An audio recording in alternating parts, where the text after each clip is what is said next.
அதிமுக கூட்டணியில் OPS, TTV Dinakaran ஆகியோருக்கும் சேர்த்து 60 தொகுதிகளை கேட்க பாஜக திட்டமிட்டிருப்பதாக தகவல் வெளியாகியிருக்கிறது. அண்மை செய்தியாக பார்த்து வருகிறோம். தமிழக பாஜக தேர்தல் பொறுப்பாளர்களாக 3 அமைச்சர்கள் நியமிக்கப்பட்டிருக்கக்கூடிய நிலையில் அதனுடைய மையக்குழு கூட்டம் நடைபெற்றது. இதில் இந்த முடிவு எடுக்கப்பட்டிருப்பதாக தகவல் வெளியாகியிருக்கிறது. இது தொடர்பான கூடுதல் விவரங்களோடு செய்தி அறையிலிருந்து நெறியாளர் தேவப்பிரியன் இணைகிறார். தேவப்பிரியன், இனி உங்களிடம்.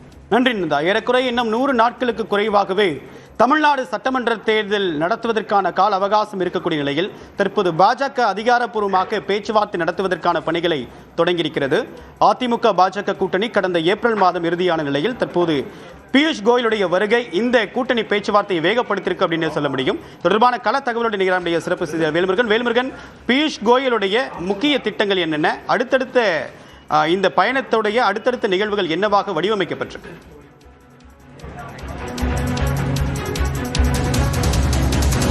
தேவ்பிரியன், ரொம்ப பிரதானமான ஒரு பணிகளுக்காக தற்போது பியூஷ் கோயலினுடைய இந்த ஒரு நாள் பயணம் அப்படிங்கிறது அமைந்திருக்கிறது.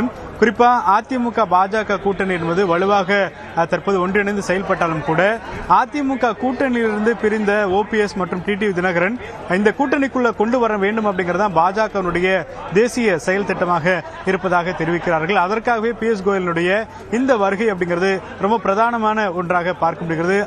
அது மட்டும் இல்லாமல் அர்ஜுன் ராம் மேக்வாலும் தற்போது வந்திருக்கிறார். தேர்தல் இணை பொறுப்பாளராக நியமிக்கப்பட்டிருக்கிற நிலையில் தற்போது கமலாலயத்தில் இது தொடர்பான ஆலோசனை கூட்டமானது தற்போது நடைபெற்று வருகிறது. குறிப்பாக பாஜகவை பொறுத்தளவிற்கு தற்போது 40 இடங்கள் வரைக்கும், அதாவது கடந்த 2021 தேர்தலில் 20 இடங்களை போட்டியிட்டதை போல 2 மடங்கு அதிகரித்து தற்போது 40 இடங்களை போட்டியிட வேண்டும் என்று விருப்பப்பட்டாலும் கூட தேசிய ஜனநாயக கூட்டணிக்கு 60 இடங்களை தற்போது பாஜக கேட்கக்கூடிய வகையில் தற்போது இந்த பேச்சுவார்த்தை நடத்த திட்டமிட்டிருக்கிறது. மீதம் இருக்கக்கூடிய இந்த 20 இடங்கள் அப்படிங்கிறது டிடிவி தினகரன் மற்றும் ஓபிஎஸ் அவர்களுக்கு பகிர்ந்தளிக்கக்கூடிய வகையில் பாஜக ஒரு திட்டமிடலை வைத்திருக்கிறது.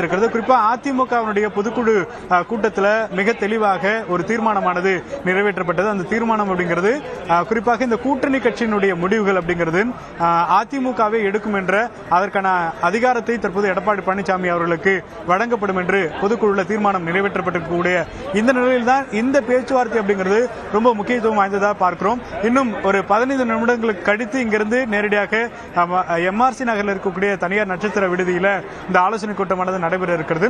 எடப்பாடி பழனிசாமி அவர்கள் அதிமுக பொதுச் செயலாளர் மட்டுமில்லாமல் அதிமுக முக்கியமான நிர்வாகிகளும் இந்த ஆலோசனை கூட்டத்தில் பங்கேற்க இருக்கிறார்கள். குறிப்பாக இந்த 60 தொகுதிகள் அப்படின்ற கேட்கக்கூடிய பட்சத்தில் 50 தொகுதிகள் வரை தேசிய ஜனநாயக கூட்டணிக்கு கிடைக்கக்கூடிய வாய்ப்பு இருப்பதாக தற்போது பாஜக நம்புகிறது. ஆனால் எடப்பாடி பழனிசாமி அவர்களை பொறுத்தளவிற்கு டிடிவி தினகரன் மற்றும் ஓபிஎஸ் அவர்களை இந்த கூட்டணிக்குள் கொண்டு வருவதற்கு தற்பொழுது வரை இசைவு தெரிவிக்கவில்லை அப்படிங்கிற ஒரு கருத்தும் சொல்லப்பட்டாலும் கூட ஓபிஎஸ் அவர்கள் நேரடியாகவே கடந்த 20 நாட்களுக்கு முன்னதாக அமித்ஷா அவர்களை டெல்லியில் சந்தித்துவிட்டு தற்போது தனியாக கட்சி தொடங்கக்கூடிய திட்டமில்லை என்ற ஒரு மாற்று கருத்தையும் அவர் தெரிவித்திருந்தார். இதுபோன்ற நிலையில் தான் தற்போது இந்த மையக்குழு கூட்டமானது நடைபெற்று வருகிறது. இன்னும் சில நிமிடங்களில் மையக்குழு கூட்டம் நிறைவேற்ற பிறகு மையக்குழு கூட்டத்தில் என்ன முடிவெடுக்கப்பட்டதோ அதை அதிமுக பொதுச் செயலாளர் எடப்பாடி பழனிசாமி அவர்களும் தெரிவிப்பார்கள் என்று எதிர்பார்க்கப்படுகிறது. தேவப்பிரியன்.